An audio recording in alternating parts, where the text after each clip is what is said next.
Cause I'm about that. Cause I'm about that.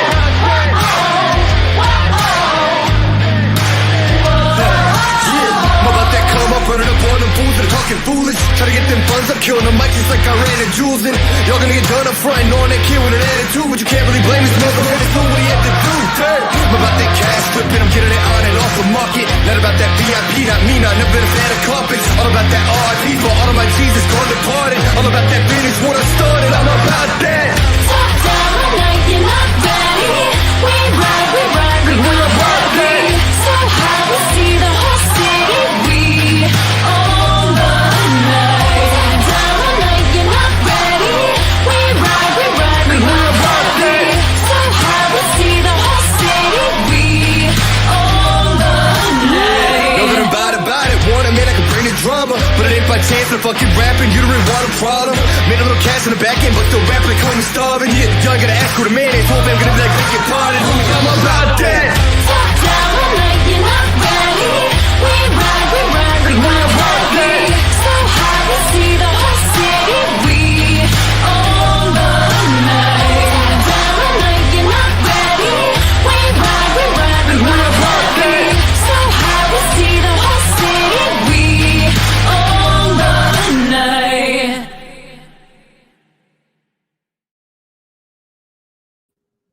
Yes, we do. We own the night, and welcome to a Wednesday edition of the Ysn Power Hour. DJ Yoakley, joined by a few of my friends. Let's do the intros here. Paul Munson, Ty Bartell, Scotty Mitcher, Jamie Thompson, Mikey McNuggies, and of course, EB and Quinn in the G. Burbank Farms broadcast studios. Gentlemen, congratulations, because we have formally arrived into National Inner Beauty Day. So my question to you is, what is the most beautiful part about you that nobody knows about? Paul, we'll start with you.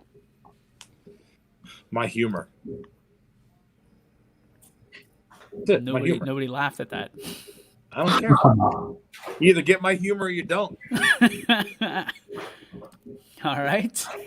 That's a good start. Ty. Paul kind of stole mine. That's just a lot of people I guess wouldn't know meeting me first, because I mean, I guess I kind of have like a serious approach to everything, but it's more of a humor related aspects that I have life. We go to Scotty Mincher. What's the best part about you on the inside? On the inside, I'd say I just say, DJ, that I really try to be compassionate to every person I meet. And not everyone sees that because I'm so passionate about sports, and I give a hard time to Squealer fans, but really I give anyone the shirt off of my back if they need it. So I'd say that would be it. I can appreciate that. Jamie, what do you think the highest about yourself on the inside? Well, unlike Ty, me and Romo don't take anything very seriously, so we're always kind of joking around, having fun. So I'm going to have to say I'm a romantic. My heart, man. Got a big heart. Nobody knows. I love it. All right, McNuggies. There's no fan above him today. Yeah, what happened to your fan? Well, my mom's upstairs. She's on the meeting, so I took the main floor. You had to take the Richie Giuliano approach. I know. Tough. Mikey, what are you thinking? And I'll probably go humor as well. I don't know. I'm going to give the Paul answer. It's humor. All right, EB, we'll go with you first. How do you? What's the most beautiful part of EB on the inside? Well, first of all, Ty, we know it's probably your humor because it's not your sense of direction. Outside of that, I don't know. Everything on the inside of me is beautiful because the outside is ugly as hell. Quinn, how about you? Yeah, you look better than me though, so it's okay. Yeah, it's probably the caring, compassionate side of me. I guess not many people know it. I kind of hide it really well, so we'll go with that. You hide that you care about things really well. Nobody's getting scooted there. I don't care. I'm with Jamie. I people don't realize this. I'm a romantic at heart. I love being able to surprise people, and it's just one of those things that it's hard to show sometimes and keep your masculinity here in 2020. So keep that tucked away for Mrs. Yoakley. So that's National Inner Beauty Day. That was the winner out of the ones we had to choose from. So congratulations to all of you. I don't know if you won or you lost, but congratulations one way or the other. I have no idea what the hell that is. Hola crack. Oh, crack, yeah. Que paso? I have no. Do we even know who that is? Está es muy bien. I think we're on YSN Deportes. Yeah. So, I don't even know where to go with that. In case you're wondering, the colors that we're utilizing right here, we've been utilizing it during October because it is Cancer Awareness Month, not just breast cancer anymore. So each day we'll have a different color representing a different cancer that is laid out by the National Cancer Society or something like that. So Billy McCartney, who's working apparently, says Austin 316 says get off our stream. Interesting enough, Billy. Interesting enough, guys. The COVID situation is back in the full force, and I don't know if you guys just saw the breaking news that the Titans broke protocol, and that's why the COVID outbreak happened. We talked about this in our group chat a little bit, and Betos was a big proponent for this. You could tell I was getting a little heated on it because I think that teams are being punished, and the Steelers being one of them, because of the other team not following the rules. So my question to you is, as a general manager, or a commissioner of the league, do you punish the Titans by awarding the Steelers that victory or something along those lines? Because now your team's affected and another team's affected by your actions that you were told not to have. So my question is, what do you do in this situation? The OHSAA, we give them a lot of crap, but I got to believe that they're handling the situation correctly, at least from my opinion. If a team has COVID, that team doesn't move on in the playoffs. If a team has COVID in the NFL, apparently you can move the schedule around however you want as long as there's money on the line for the National Football League. Paul Munson, who's handling this better, the OHSAA or the NFL? Well, in the NFL's case, they're doing it the best thing they can for themselves because they know they're going to lose revenue. If you just give that game away and say, okay, Pittsburgh, you won, and Tennessee, you're done, there's all kind of advertising revenue they're going to lose hand over fist for that. The OHSAA, I mean, for that, they're so scared to death that they're going to get the whole thing shut down. They're just going to say, that school, you got an outbreak, you're done. Okay, next team moves on, no harm, no foul. And listen, it was a gift that you got to get into the playoffs anyway because you didn't have to earn it this year. So, I mean, it's just – you look at it on that aspect, they're both kind of doing what is best for their league. I think it's kind of getting out of hand, though, because you're looking at these teams that are going – the teams and the players that are going to different things, if they're going to a function, they're getting fined now, and it's not even on the field.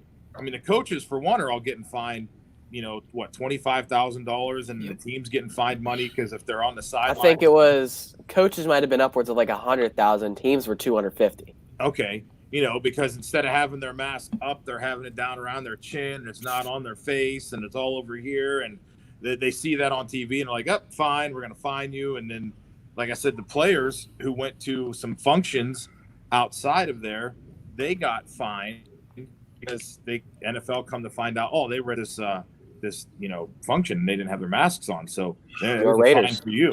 And I'm like, what are we doing? Like, I mean, this is, if you're on the field and you're at practice facilities, I understand that. That's if you're in the bubble, if you're in these other things, I get that. There's rules to follow. But if you walk out and you're going to a party or something and you're not wearing your mask, last I checked, this is America, and you can, land of the free, baby. You can do things like that if you want. Yeah, but don't you think there's consequences to the actions of a few that affect the many in that situation? Well, if they're sitting there, if they decide to do that, then that's their choice to do that. But for the league to come and say, because you were at a private event that wasn't even an NFL-sponsored event, then and they're going to fine you for something like that because you're doing that as a private citizen. My question is there a contract that was written or put together that the players have signed or the coaches have signed to play and to get paid? Because we saw, as it's structured in the NFL, if you opted out of the season, you basically took money out of next year's salary to pay for this year, an X amount. So I'd be interested to see. All good takes, Paul. Ty, what's your take on this? Who's handling it better, the OHSA or the National Football League? I'm kind of like split in the middle with it because with the NFL, it comes down to just follow the rules. Follow the rules. I mean, do what you need to do to be able to play.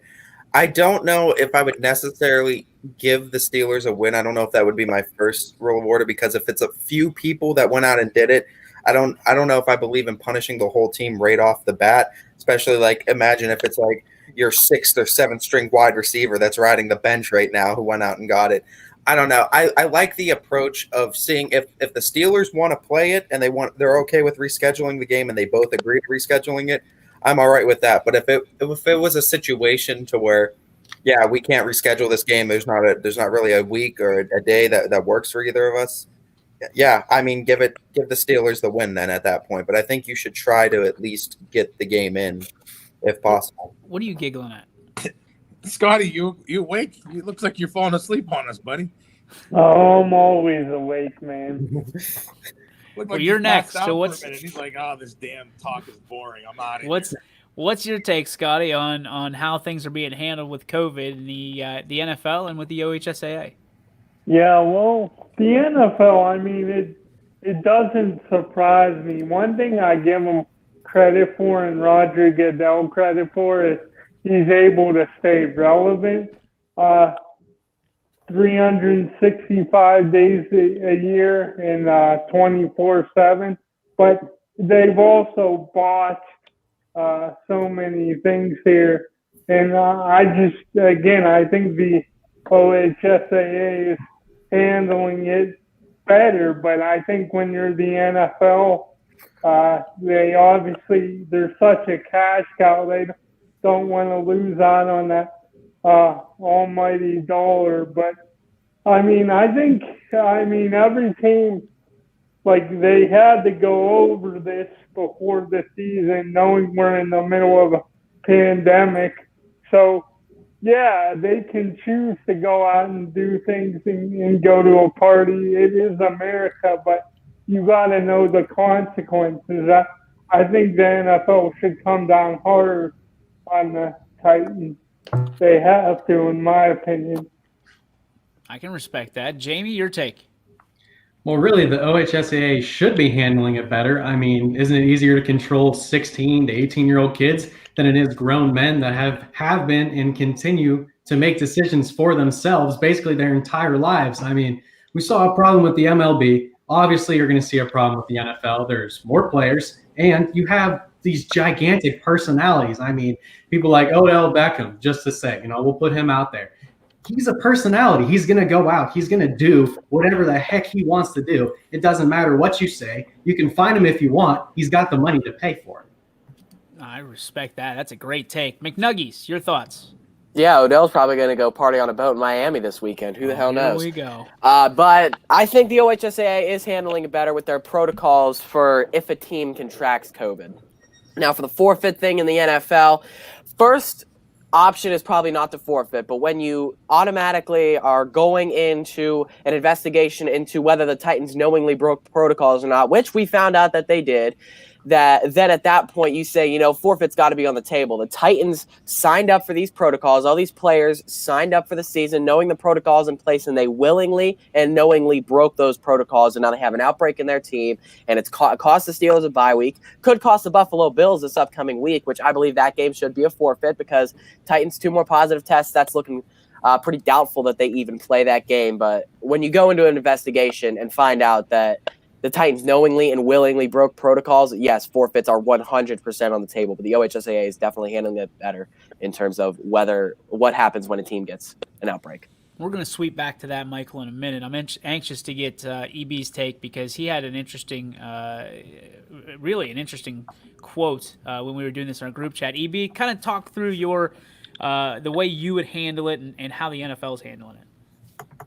I don't even remember what I said in the group chat, but that's hearsay. I mean, really, it's easier for OHSAA to handle this because you're making money off the kids. The kids are your product, so it's easier to control that situation than it is the NFL players. I mean, the NFL makes all its money, or the majority of its money, off of sponsorships and people. The stadium. I mean, obviously the fans and whatnot, but TV deals and whatnot. So it's always going to be easier for the OHSAA to handle or control that situation because more or less the ball is always in their court, opposed to with these NFL players. It's just one of those things. Like Jamie said, their personalities, they have livelihoods. I mean, if you think people from the Titans went out and broke protocols, I can guarantee there's 31 other teams that players are doing the same. And if you don't think so, then you're just naive to it. Now, what I think should happen is you should fill in these gaps with practice players or backups or whatever it is, sort of like, baseball teams had a pool of players. And for every player that tested positive, I think 1 point should be awarded to the opposing team. And then that way, like the Titans, if they have 16 positive players, then they start the game down 16-0, and then you play it out. That's not a bad idea. I like that.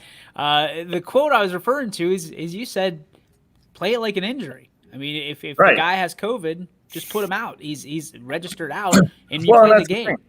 COVID list. If these guys get the flu throughout the season, or they pull a hamstring and ankle, it's no different. So that's why you have 2, 3s backups. That's why you can sign people off the practice squad. That should have been something the NFL thought about, to where, and I believe they did expand the practice team, but you just expand it even further. If you can only have 20, now this year you have 40. And, it's not ideal. You make it work. You patch it together. The MLB did it, but I'm sure the big thing when this is all said and done that's going to come out is, well, the NBA had a bubble and they didn't have any cases, and all the other teams or all the other leagues who didn't have a bubble, they had outbreaks. 100% behind that. And I think it's a little bit more difficult with 53 players than it is for, 15? How many is on the bench? 12? Something like that. So, Quinn, your take on how things are being handled at each level. Yeah, I mean, OSHA's doing it better. They really are. It's weird to say that given how much we bashed them over the past couple months, but they're handling it better. And I agree with Michael. It should have been a forfeit. If you can't play, you can't play. You're done. Plain and simple. So the question becomes, if the Bills get a forfeit this week, what do you do with the? I mean, what's done is done. You've already ruined. I think that the forfeit has to go back to the Steelers in week 4, correct? I mean, you can't just give the Bills a forfeit this week. You set the precedent last week that you're just going to move around the schedule. At some point, there's going to be no games to move around. The Jenga pieces are all going to be on the floor. Michael, do you feel like it's fair for the Bills to get a forfeit this week and the Steelers not to? Man, I'm holding this cough. I don't think it's fair, but I can see where the NFL would be coming from, because they didn't have the 100% conclusion that the Titans broke protocols. They didn't have all that evidence that they have now, because they didn't start the investigation until, Friday? When they had already made the announcement that these games would be moved back. Bye weeks would be maneuvered so that they could make this work. I do think that they should go back, reverse the decision. Steelers get a forfeit win for week 4. Put that in. They're 4-0. Head into this week against the Eagles undefeated with a 4th win, because the Titans knowingly and willingly broke protocols, and there was their bigger players. I think they took a workout at a high school stadium somewhere in, I forget where it was, but that was strictly against the protocols. And Ryan Tannehill, their star quarterback, was one of the players out there. He's supposed to be the guy that's leading this team, and he's the one breaking protocols. I think that the Bills game this week should be a forfeit. They won't play this week. I guarantee that. And I think that I would gladly play them on week 7 and play 13 straight weeks. But I think that it is only fair that this is a forfeit, but the NFL won't do that. They will say that the decision was made before the evidence was 100% there, because Scotty said it. It's a cash cow. and this is going to be one of their premier games because this is two great teams going to go do battle. Oh, this is Billy McCartney's MO, is he's going to work today and chime in from the comment section and act big. If the roles were reversed, I mean, we're saying that the Bills should get a forfeit. This isn't just a Steeler thing, Billy. This is like He just hears what he wants to hear so that he can make all those excuses. It's Like, oh, it's only the Steelers. well, it's because he looks one way. He's got those brown and orange got colored tunnel glasses that he looks through and thinks that everybody does the same thing. I do think EB's idea is probably the best idea as far as I do like that as well. because I really don't like the idea of doing forfeits because if divisions especially come down to one game because it's not the playoffs aren't expanded like what MLB did. So like a division or a wild card could come down to one game. And I guarantee you there's going to be a lot of teams pissed if there's only like this one forfeit that's on it and they got this, get me over victory or two teams with the Bills too. I can guarantee there's going to be teams that are going to be pissed about that. I guess my main complaint is, if you have to take a week 4 bye, whether I don't care who the team is, that's like taking a lunch break at 10 o'clock in the morning. It's just not fair. You got the rest of your day that you've got to utilize. What's happening, Michael? You all right? No, Brady. Who was it? Darno just had a moonshot. Yeah. Darnold. Weren't they talking about adding a potential 18th week this season though? There have been. I don't think the NFL has had internal talks about that, but there's all these analysts that are throwing around the idea that this should happen an 18th week. If you I have, thought they should have added many an extra week anyway. That way you could schedule any games. Why? So we can have the Super Bowl at the same time with the St. Patrick's But here's Day? the thing, Like, DJ. How They can far- have it whenever. It doesn't matter. They're going to have millions upon millions of people tune in, whether they have it in June or February. That's They not the actually case in the did NBA. less games. What's They that? actually did like a 14 or 12 game season. One, it's you racked up a decent amount of injuries because of no preseason, and then if you do less games, it gives you, say you go 12 games, that gives you 4 weeks to play with in case if something like this happens. Then you don't have someone like McNuggies complaining that you have a week 4 bye because you just moved it back into later into the season. That's respectable. I think that would solve a lot. But are they willing to give up 6 weeks of their season? Is the NFL Just to satisfy McNuggies. I mean, They won't do that. They don't care. That's going to be a if clip the somewhere. pay's the same for them, it's what's the difference? My mom's chiming in saying that the Super Bowl is always around my birthday. It is now. But if you remember correctly, the Super January. Bowl was pushed back because of 9/11. And it's been that way ever since because the NFL can also get into, longer. They can extend their reach, so to speak. Like you're saying, McNuggies, it doesn't matter when it is, but at some point, People are going to tune in. people are going to be fed up. Like if we're playing football in March, that's the NFL, and we started in August, people are going to say enough's enough. Yeah, the It's Super garbage. Bowl always used to be in January. Correct. And now my birthday's February 5th, in case anybody's wondering. And it's usually around that date. I mean, the Steelers won a Super Bowl on my birthday. And it's all thanks a lot, Bin Laden. Everybody's mad at him, but now the Super Bowl's on my birthday. It's not like I'm happy about it, but it's a pretty cool thing, naturally. Michael Jordan's birthday is February 4th. My birthday's February 5th. I'm just saying. Just throwing that out there. Couple of goats. Right there, together, pinned together forever. So Also going to throw out that the last time the Steelers had a week 4 bye, we won the Super Bowl. So, I mean, I Just try saying. everything I can to help you out, McNuggies, but you just keep digging that damn hole. You realize that? I Like, mean, do you I'm know just where I'm saying. coming from here? I'm just saying that I'm not.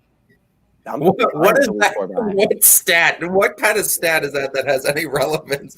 Last time they had a week. We got a week 4 bye, so it's not like it's the end of the It was world. a different team. What the hell are you talking about? It's not the end of the world. I try and help you so much. I try, and I try to get people off your back, and here you are just sitting there, just putting it right back on, like just put them. You're hopeless sometimes, Mike. You're hopeless. I've been hopeless my entire life. That's not true. You're YSN for life, dude. We got your back. So let me ask you this question. If there was a COVID list, would this be a better option for the entirety? Is this something that everybody could adopt? No matter what level you're on, is you have a COVID list? Is that something the OHSAA should look towards? We'll start at the bottom. Quinn. No, you can't do it in high school because you don't have the ability to get as many players in high school. Like when you're in the situation of like just Sebring for Coach Seidel, he has what 20 kids, 22 kids. If you get a COVID list, I mean, you're depleting your team. You can't replace them as you can in the NFL, where you can just go out and find some guy that'll play football for money. EB? Yeah, I'd probably get behind what Quinn said. I'd have to really think about it, but I don't think you could.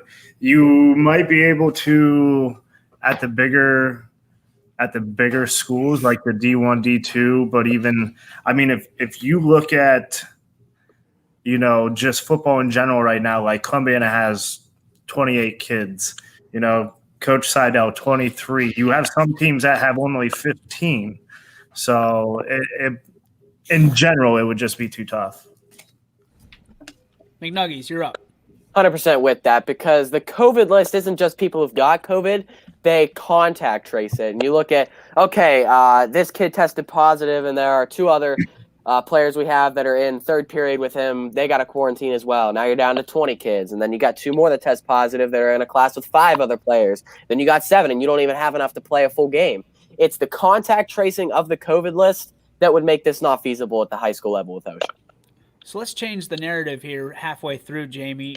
There's an interesting question on ESPN right now. Can the NFL actually get through the season? What's your take? Do you think they'll make it through, or do you think somewhere it's going to be thumbs down?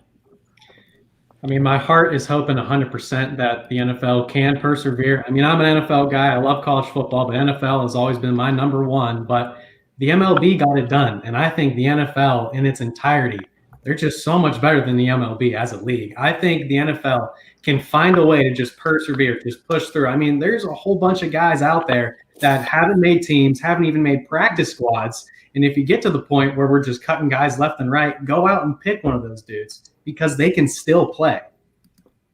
Scotty, how about you? Do you think the NFL will get through it?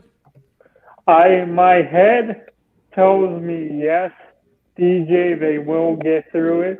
But I got to say, in my heart, I am a little nervous, because if there was ever a time that they would totally pull the plug on it, it's when the Browns are 3-1 for the first time in almost 20 years. So I don't want to think about it. I'm going to say they're going to get through it, but I think right now it's about 50-50. G. Burby Farm saying, let's just all go get a burger. I think I can get down with that. There's a couple places I know of where you can get a good burger, and none of them better than G. Burby Farms, unless you're talking about where, EB? Where do you think we should head out? And he's muted. All right. So great job, Commander-in-Chief down there. Let's go to Ty. Do you think the NFL will make it through? I think if they go with the proper protocols, and I think they should. Honestly, if they adopt with this COVID list and they treat it like injuries, and you try to get those guys away, like Jamie said, I think if the MLB can do it, I really do think that the NFL can. I understand that there's closer contact in these games, but I do think that if these other leagues are able to do it, I do think that the NFL should be able to. It's about, you got to hold players accountable, show them the consequences. You need to be consistent, though, throughout the season, and that's the biggest thing. And I think it's something that they should have figured out beforehand, because they shouldn't be sitting here trying to figure out, what do we do about this Titans game now? This is something they should have had a plan in place going into it, and it should have been in public for everyone to know, like, here's what's going to happen if a team contracts COVID. Bingo. That is a great point. Like, we did all this planning. I say we. The NFL did all this planning about what happens, and how do you forget if a team contracts COVID? There's another team that doesn't have. How do you miss that point? That's a pretty big point that should be somewhere in the top of that list. Muncie, your thoughts on the NFL, and will they make it through? I think they will, for the simple reason they're a cash cow and they need money. And they want that money. They know they're not getting it from the fans coming in, but they have the sponsors, they need the TV rights, they have all that stuff. And they can't be the ones. Here's the thing you got to think about too. They can't be the ones that fail, because they like to hang their hat on Baseball is, it's old. It's old fans. It's not America's pastime like everybody says. Football's it. Football's that. Well, the other thing you're starting to look at too is football's, I don't want to say starting to die, but I mean, I'm like, people are a little leery more of letting their kids play football and do things like that. So it's a sport. They can't be the first. Hockey made it through. Basketball's making it through. Baseball's making it through. The NFL, after 4 or 5 weeks, 6 weeks, they can't go, well, we screwed this up. Sorry, guys, we're done. And then they shut down, because then it'll be like, you're gonna lose people left and right. And they know they need that money, and they can't be the first to fail. And I think there's just too many people to keep an eye on, quite honestly. I mean, you have 25 guys in Major League Baseball. You have 53 guys in football. You got 15 guys in basketball. And what's a hockey? What's a full bench? 20, maybe? Yeah, something like that. Well, I mean, hockey and basketball had a bubble, so I really don't think that there's too much data points there to take care of to say, they could have a bubble. The interesting thing is, I think Pat McAfee was talking to Aaron Rodgers, and he said, would you like a bubble? And Rodgers goes, no, I don't want anything to do with it. And I think there's a lot of people that would feel the same way. I mean, having to pay for room service, having to, that you're talking about 5 months of this, that they'd have to live in a bubble where, it's just not feasible for 53 guys to live and be housed in whether Orlando or wherever. It just doesn't make a whole lot of sense. The difference with the bubbles, though, too, if you think about it, the bubbles have all started. They all happened for the most part. I mean, there might have been a couple regular season games, but it was teams that they already knew that were going to be in the playoffs were the teams that were bubbled, hockey and basketball. It wasn't regular season stuff. Even baseball, they still traveled to other cities, but they just stayed within their divisions for the most part. And now it's a bubble. There's 4 cities that they're in now, 2 for each division, and then it'll get down to just 1. And then your World Series is just going to be played in 1 city. But regular season, you couldn't have a regular season bubble for the NFL. Where are you going to put everybody? State of Florida, state of California. That's all you're going to stay. Cuba. They get to go to Cuba.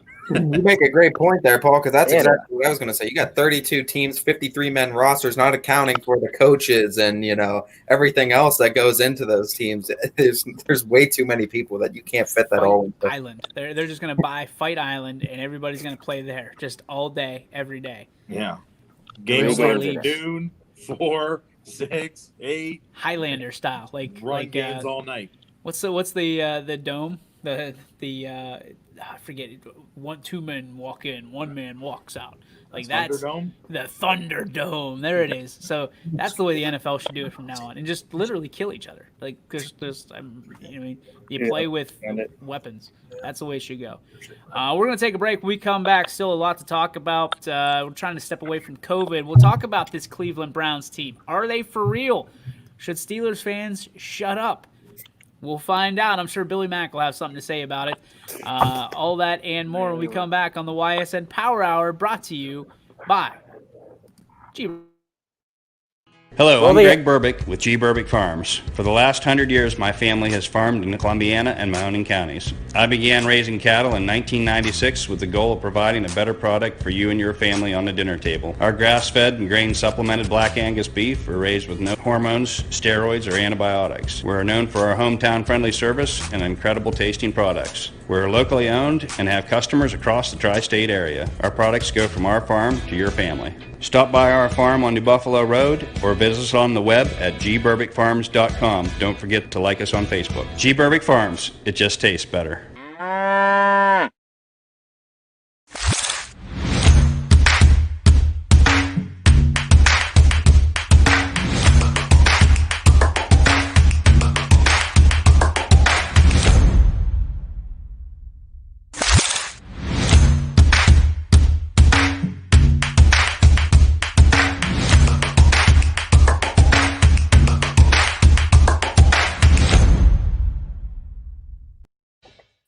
Teams work hard and give it all they've got. Well, so does ours, because 21 Sports and YSN give you extra effort when covering local sports. 21 Sports and YSN, winning coverage of our Valley's teams.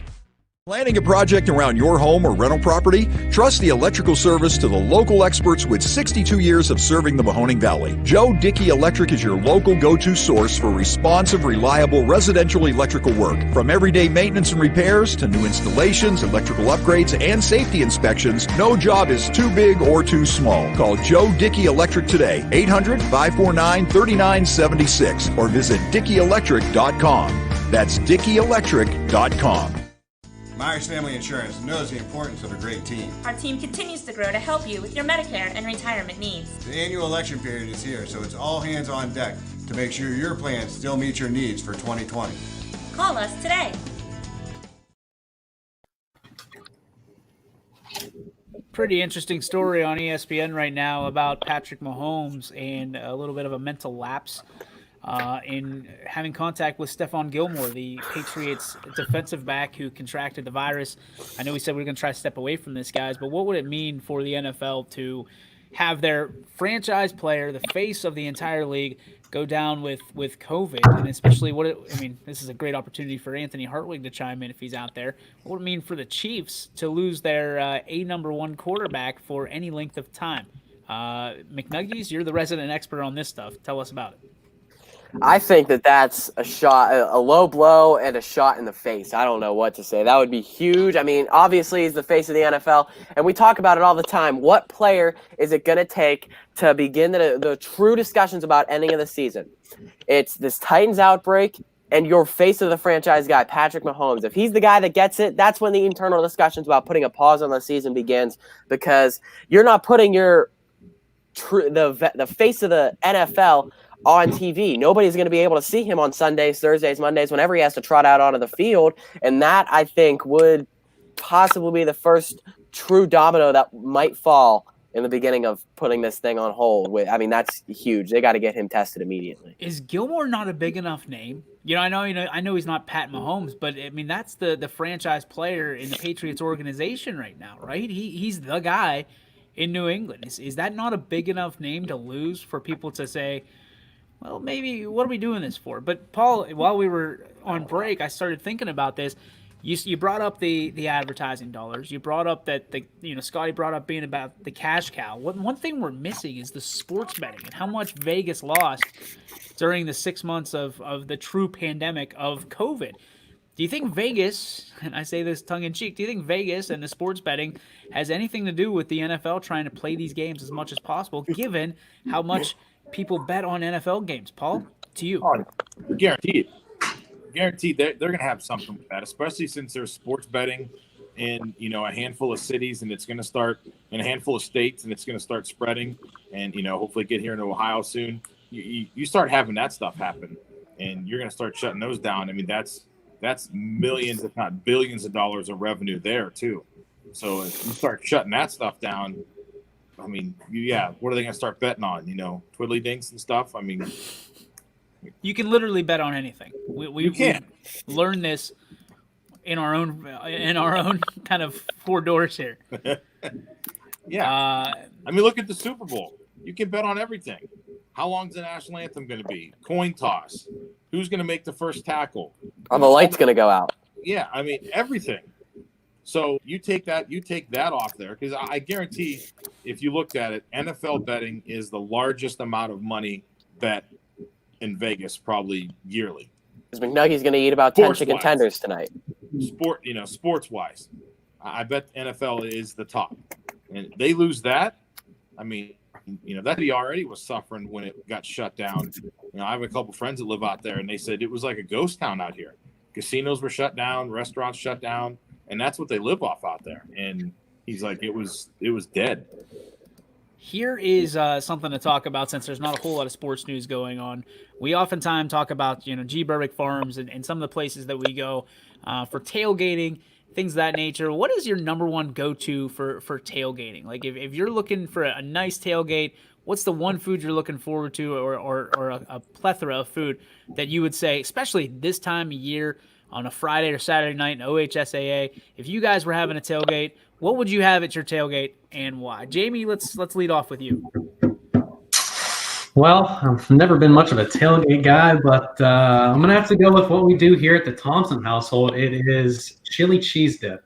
I actually invented it, just took a good old can of Hormel chili, dumped it into some nacho cheese, mixed it up, threw a little bit of sugar, a little bit of salt in there. It is perfect. A little sugar. Just a little bit. Don't want to overpower it. A little pinch of sugar. A little Oh, he's letting it drop. Scotty, what's your tailgate consist of? I scared you right there. Yeah, you did. You got me again, DJ. But no, I like. I go with the. I like DeRusso's Italian sausage a lot, and peppers and onions. Nothing too fancy. So yeah, that's what I like. And then you gotta have at least one cold beer if you're tailgating. Oh, Scotty Weiser. Yeah. EB, what's the go-to for your tailgate? You are a food connoisseur. You and Billy actually going to start your own little food show here. Yeah, first and foremost, Scotty, what's on your shirt? Because it looks like Paul with hair. It kind of does. It's another Paul. It's a Purple Cat client, Paul Fletcher. So yeah, he's my dude. He's about like 70 years old. But I don't know. I can't. He's the voice of South Range, so I can't really beat him up too much. Great voice. I appreciate it. Scott, what do you think looks more like Paul? The drawing behind him or the thing on your shirt? I'd say the shirt. Terrible. I love it. EB, back to you. Oh man. So if I'm doing a tailgate, I'm probably breaking out the smoker. I'll do pork loin, might do some bacon wrapped jalapeno poppers, and then might break out the griddle just to do some burgers and dogs. And then if you wanted to get fancy with some drinks, if you mix Sam Adams Oktoberfest and cherry wheat together, and you can get super fancy and put salt and sugar around the brim. That's super good. I've done that with a couple of my buddies before. And I think pretty much a staple it would be a buffalo chicken dip. Oh, yeah. My mom tossing up the old Red Zone ziti. That's a go-to for me. It has been for years. Quinn, what's at your tailgate? Heck, with my tailgate, I'm going to Bailey's. That's fantastic. Other than that, just a bacon cheeseburger. It's just fantastic. It's great. Love that. Who do we miss there? McNuggies. I'm just going to guess that you're going to have chicken nuggets at yours. Yeah, but obviously you got to have the wings at your tailgate. You bone in, boneless, whatever. I'm obviously going to take the boneless, and I don't care if there's, sauce on it or not, but you got to have the wings. Bring chips, obviously buffalo chicken dip for everybody. That's about it. Just some wings and some chips with some buffalo chicken dip, and you're set for a few hours. Anybody else getting hungry now? Like this is outside. This is You're set for a few hours outside of Heinz Field. So let me ask you this: I saw this the other day, and it hit a chord with me. You said boneless wings. They're nuggets. If you don't like regular they're wings, nuggets. you like They're nuggets. chicken nuggets. You don't like bone. There's no such thing as boneless wings. They're nuggets. I saw that too. That was pretty funny. You feeling it? Yes, I'm 100% on board with that. Boneless wings are just chicken nuggets with a different name. Do you take offense to that because you're McNuggies? No, because I don't care. Okay. I don't care what you call them. As long as I can eat them and they taste like chicken nuggets and they're good, I'm going to eat them. You can call them whatever you want. Nuggies taking a stand. Ty, your tailgate. A lot of great answers on there too. Buffalo chicken dip's always a staple. A good bratwurst too, with just some mustard. If it's a good bratwurst, I like that a lot too. Pulled pork's another good one to have during tailgates. If you want to go a little bit fancier, smoke the pulled pork and have that cooking all day, 4 hours before, and then that's pretty damn good. We have two questions from afar. One of them is where did the bat go? And the second one is, are you ever going to unpack? The bat? I don't know where the bat ended up going. This is probably going to stay packed until we leave this house. So probably going to be like this for maybe another year or so. A year? Yeah. This is a storage room, man. Where nothing needs unpacked. There's a Christmas tree to my right now. Like, I mean, if you want to, there's a Christmas tree to the right. It's There's like a all bed that's unpacked. Like you gotta like that's unbelievable. It's like a room out of LL Bean. It's it looks like the plastic. It's a storage room and an office that doubles as both until I could get a better house with an actual office. It looks like he sleeps under the plastic wrap at night for his blanket. EB, go ahead. I have a question, and this is open for discussion. Is a hot dog a sandwich or its own category? All right. So I had this conversation, and I will see your hot dog and add you a taco. Is a taco a sandwich? Also a hot dog, or is it just what makes a sandwich a sandwich? The taco's a taco. They're individual food groups. Yeah, How? Like DJ said in our little discussion off camera, you can't go to a Mexican restaurant and order a sandwich. You can order a taco. Mic drop. So why is the sandwich factory called the sandwich factory? Subway is called a Subway, but you get the same thing at both. And essentially, it's the same thing as a hot dog, which is just a bun filled with meat and condiments. It's a vessel. You don't go to a hot dog shop and ask for a sandwich. Yeah. I mean, Chase hot dogs. same thing. Hot dogs. A hot dog shop. But you're just talking about a term. Like the hot dog is just a name of the wiener. Yeah, it's a wiener. Grinders. What are grinders? Grinders are a sandwich. If someone ever came up to me and I was working at a Subway and asked for a grinder, I would slap them with a piece of bologna right across the face. Get out of here with that grinder garbage. But you and I'll be taking your chocolate chip grinders, cookie too. Subs, po' boy, sandwiches. They're sandwiches. Hot dogs are hot dogs. It's a hot dog. So what's an ice cream sandwich? It's ice cream. Is it a sandwich? It's not that. You're not putting meat in a sandwich. A sandwich is a category, correct? Right. The hot dog should be in the sandwich category. What about a peanut butter sandwich? Are you putting peanut butter on meat? You said anything about meat on a cheeseburger? It's delicious. No, that's Paul's whole argument. He's like, you don't put meat inside an ice cream sandwich. A sandwich is a vessel. A sandwich is the means of which you're transporting it from point A, which is the plate, to point B, which is your gullet. And that's why a hot dog is a sandwich, so is a taco, and a sandwich is a sandwich. It's just Americanized. Yes, Jamie. So if you're opening up a restaurant and you're making your menu, you put sandwiches at the top. You're telling me that you're going to put hot dog and taco underneath that? If I have hot dogs and tacos, that's where it's going. No, I can't get behind that. I can't. Look, I'll call it I'll put it in the sandwich category all day, but I'm not going to put it under sandwiches in my menu. Well, but if you have a steak salad, it goes under salad, but it's really steak. It's a salad with steak added to it. Chicken salad. It's a salad with chicken added to it. So how's it any difference for the sandwich? I guess the difference is a natural hot dog bun is just one piece of bread. So is a sub. I can make a peanut butter sandwich with one piece of bread. I'll just fold it over. So a burrito, one piece of bread. Then that would be a taco peanut butter and jelly for you. A tortilla is one piece of bread. A taco peanut butter and jelly. Gyro. Don't Euro. bring that Euro stuff. It's a gyro. This is America. Yeah, the euro is what they use for the currency in Europe. It's a euro. Euro. Gyro. Chuck's Gyros. Straight up. OG. Go to the Rogers sale. You get a broadsword, a toaster, and a gyro from Chuck's. That is a great Friday. Little Greek, man. Awesome. Scotty, hot dog, is it? There it is. We woke Scotty up again.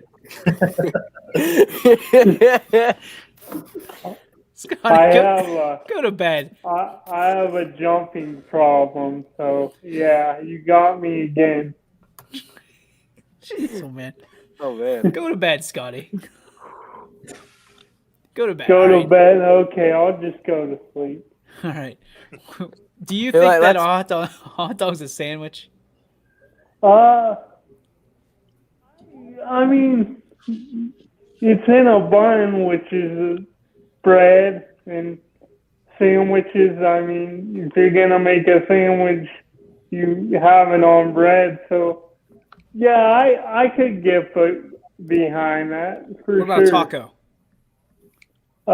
Taco. I don't consider a taco a sandwich.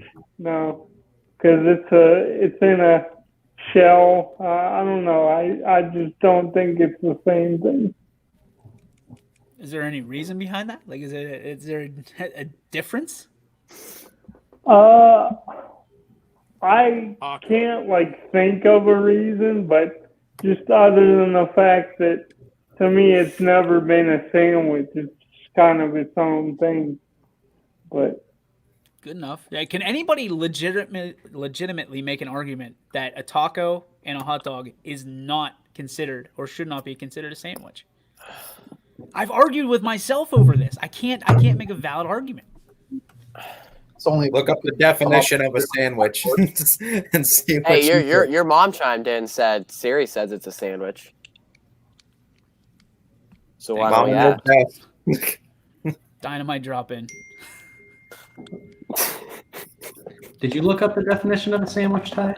No, I'm going to though now. It says he got an lost. item of food consisting of 2 pieces of bread with meat, cheese, or other filling between them, eaten as a light meal. It says it's an item? An item? Yes, an item a of hot dog food. is a sandwich. Confirmed. A hot dog is an item between 2 pieces of bread. But a bun's not 2 pieces of bread, though. Oh, you can't tell me you've never had a hot dog where the bun broke. Hey, but it's not the way it starts off. Paul's never seen a hot dog he didn't like. Exactly. An Oreo is a sandwich cookie. Anything between. Don't they promote that they say it's a sandwich cookie? Or am I going crazy? The generic Walmart Oreos are sandwich cookies. Yeah. Which taste exactly the same, by the way, in case you didn't think they did. It's a slight difference in I've the got cookie the- taste, but the cream taste is the same. The icing stuff. I've got the whole. Okay. You can buy that stuff in the tube now, too. Don't What, go the- to war with me over Oreos. The cream? The icing, yeah. Really? Oh, Why, yeah. why do you know that, Paul? I worked for Nabisco for years, so it's been out for a while. You can just go buy the Oreo icing in a tube and just Put it on your hot dog. Yeah, there you go. Put it on your hot dog. Here's You put another Oreo layer. icing on a hot dog. Don't talk to me. Wasn't serious, bud. Wasn't serious. Here's another layer. I'm not gonna lie. What you said. What do in you the group what chat do you was put pretty on your what do you put on your hot dog? There's people that say that you're not allowed to put mustard or not allowed to put ketchup on your hot dog ever. It's like a sin. Says who? What Literally, communist that's says That's a that? big Isn't thing. that like the Chicago style though? Like Chicago's mustard, onions, and that's it. If it's not chili cheese, you got to do ketchup, mustard, relish, onions. Like that's the classic Americanized dog. That's the ballpark Paul puts dog. butter on his Pop-Tart? Paul. That's weird, Paul. That's just weird, man. I'm sorry. You have no opinion in this now about the taco argument if you're putting butter on a Pop-Tart. Invalidated opinion. It's when I was little. It's how if you put it in toaster and it came out warm, you put a little bit of butter on it and it melted onto the top of the Pop-Tart, and that's how I'd eat it. But now I don't have a toaster in here, so guess what? These things just get eaten right out of the package. Yeah, the Pop-Tart ready. 5 cents, Paul. That's $1. Those are $1. Pop-Tarts are $1? Hey, they're $1.50 in a cafeteria. I'm 50. Yeah, that seems fair. You're stealing That's from your own cafeteria? cheaper. Gotta make that money. How has the school not come back and said this is legal for you to do? The Paul's just fundraiser built for, different. The fundraiser for an organization. So let me ask you this: does the IRS come at you with a tax form? No, because all the money goes right to the baseball team. So does the IRS come to the baseball team with a tax form? No, if you go, They're about to now. If you sell If you're tickets, $10,000 in debt, if you owe Do you make over $10,000 to the IRS, if you make over $600, technically you got to have a tax form for it. Just keep that in mind. Just a probably if you owe $10,000 or more to the IRS. thought. You can blame this one on Carrie because she brought it all. So if this a up kid with the only Pop-Tart. has 50 cents, do you only give them 1 Pop-Tart and not 2? no, they don't get any Pop-Tarts. They can get a bag of chips, or they can get a Nutri-Grain bar, or they can get a can of pop. 2 for $1 though. Please come back and talk to me when you got the funds. That's right. And if you're lucky, you might get a tab. That'd be about it. You put a tab on kids. Oh yeah. He has his little notepad. It's probably underneath the page with all of our standings. Let me tell you something. You've bought 6 Pop-Tarts this week and you haven't paid up. He does. Oh my gosh. We got to Walks in on Friday. Hey, Jimmy, I need $6 for those Pop-Tarts. Paul, what if someone doesn't pay your tab? Then what? They do. I kick them out. What if they don't? The only time I will say this: the only time somebody got away with the tab was in March with COVID. Because when we shut down, any of the kids that were seniors, they were gone. Because you're getting that COVID money. But Hey, you're taking attention. This is over. If that kid invited me to their graduation party, I put a note in there and said, "Your tab is clear. Here's your graduation present." And that was it. Oh my! That's like $3 tab as the graduation. You're lucky you didn't have that job in the Betos era, because I got a feeling that he would have broke me. What's up, cuz? I need about 7 Pop-Tarts and you got Snickers? I need some Snickers here. No, all right. I'll take a bag of chips and some Pop-Tarts. I'll pay you back at the end of the week. Hey, you guys ready? Scotty! All right, we're gonna go to our G-Brick Farms. What's your beef? Beef's gonna be you. Wait, Quinn, lead us off. Beef? I don't know. Come back to me. I gotta think of one. No. Okay. We do this every day. Yeah, I guess the thing, it's kind of with you because you started the taco thing in my head and I can't stop thinking about it. I guess that's where we could start. All right. Good start. EB. My beef is with people who buy lottery tickets early in the morning at the convenience stores and stand there for like 5 minutes and continue to scratch or say, go scan these and continue to buy them as a line like backs up. And it's a super pet peeve of mine, especially like 7:30 in the morning. I get it, man. Whatever. You like your scratch off as much as the next person. So do I. But at least be considerate of people who are trying to get in, get out, and get to work. It drives me nuts of people who sit there for 5-10 minutes and I want a number 32, 13, 6 number 8s, 2, and then they come over and one of them big scratch off. And I need a pack of Marlboro Red too. Yes. That is a great beef. Give my cup, man. That is a great beef because those people are drive you nuts. McNuggies, what's your G-Burbick Farms beef? If I have to come up with one, probably the Tennessee Titans. I don't think I need to say anymore. I think we all know why. All right, well played. Jamie. I guess I'll go back to DJ. You said your birthday's on the 5th, right? And MJ was born on the 4th? I think so. All right. Well, I'm set up for greatness with my birthday because I got LeBron, Sandy Koufax, Tiger Woods, and even the worst quarterback in the NFL, Carson Wentz. So I'm beefing with myself for not being as people. I don't know about that. Well, you're the goat of YSN in that era, so we'll give you that. So there you go. Scotty, you awake? I am awake. All right, buddy. What's your beef? My beef has changed. It was going to be the Indians ownership, but it's changed to just cerebral palsy. I'm constantly jumping today. You're scaring the shit out of me. I have no luck when it comes to the chicks. So I don't know. I think I see those commercials all the time for like hurt puppies and abused animals.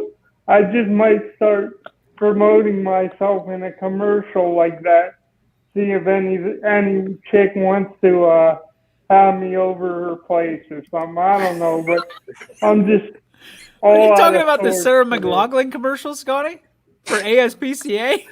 Yes, that's exactly what I'm talking about. Let's just do a film real quick. Eyes of the Angel with just Scotty. We'll just follow him around all day with Eyes of the Angel. In the arms of an angel. All right, Ty. Sip on my apple juice. Ty, you're up. Well, I can't really have a beef, after that. And you know what? We got football the next 3 days. Thursday we got some games, football playoffs start Friday, Saturday for our local teams. I don't know. I can't have a beef with that. I'm just excited for these next 3 days. I can appreciate that. What are you drinking, McNuggies? Minute Maid apple juice. That a boy. Waiting for him to be You on drink my your hard skate. cider, I'll drink my ice cold apple juice. Oh. Good. No, Jimmy Muncie. came in to pay his tab. There we go. Now they're calling me again. They're it's been my beef before. Between 3 and 4, don't call me. Hey, yo, I'll pay my Snickers tab right now. Yeah. Quiet, McNuggies. Bates, No. I just wanted to run up a tab knowing I got snacks here. Once we could probably deliver them too. No, my beef was with people who get up to a turning lane and they're getting ready to turn right, and you can turn right on red, and they sit there and they just wait. There's no traffic coming, because if you look at them, they're all of a sudden they're looking down and they're doing move. Get your ass out of the way and turn. Because then you beep at them and then they give you the finger. They like wave at you. It's like, hey, pay attention to what you're doing. Get in the turning lane, make that turn. Get the hell out of the way. You're going to sit there and be on your phone. I'm going to beep at you and tell you to get the hell out of the way. And then when I drive by you and after you give me the bird, I'm going to give you the bird. Jesus. Jesus, Paul.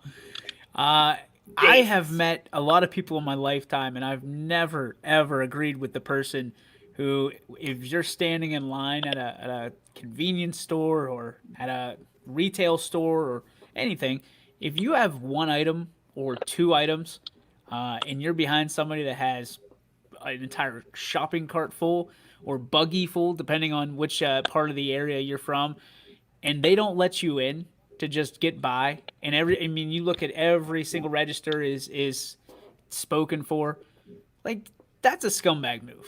I've most of the time I don't have a problem waiting, but like if you have, especially if it's an older person, if you don't let that person in front of you, you pretty much have a ticket straight to hell. I feel like if you've got an entire buggy full of stuff and that person has two things and they're trying to get out of there, especially if they have children. That's the kicker. If they're trying to control children, they've got like pajamas or underwear or diapers or something like that. Let that person through. Let that person go ahead Gallon of you. of milk, diapers. Yeah, like it's not going to be the end of the world, and trust me, the universe will happily help you out with that. That's called karma. So do the right thing. Let that person go ahead. I know there's nobody like that on this panel at all, maybe except for Quinn. Because I would fully expect Quinn to keep that old person or parent at an arm's length and not care and just completely go through that register with a full buggy. So Billy Mack would too, you know that. Oh, Billy Mack would. He'd probably smack the diapers out of her hand before she got to the register and do it. That's the kind of guy that Billy Mack is. So. So that's going to do it for our show. Lots of sports to talk about tomorrow. We've got a game tomorrow night. Don't forget, YSN pay-per-view. You can get your week started for $9.99. Sebring taking on Matthews at Matthews. I'll have that call tomorrow night here on YSN. You pay for one, you get them all, even in the playoffs here on the network. So until next time, so long, everybody. We'll see you tomorrow 3 to 4 right here on ysnlive.com.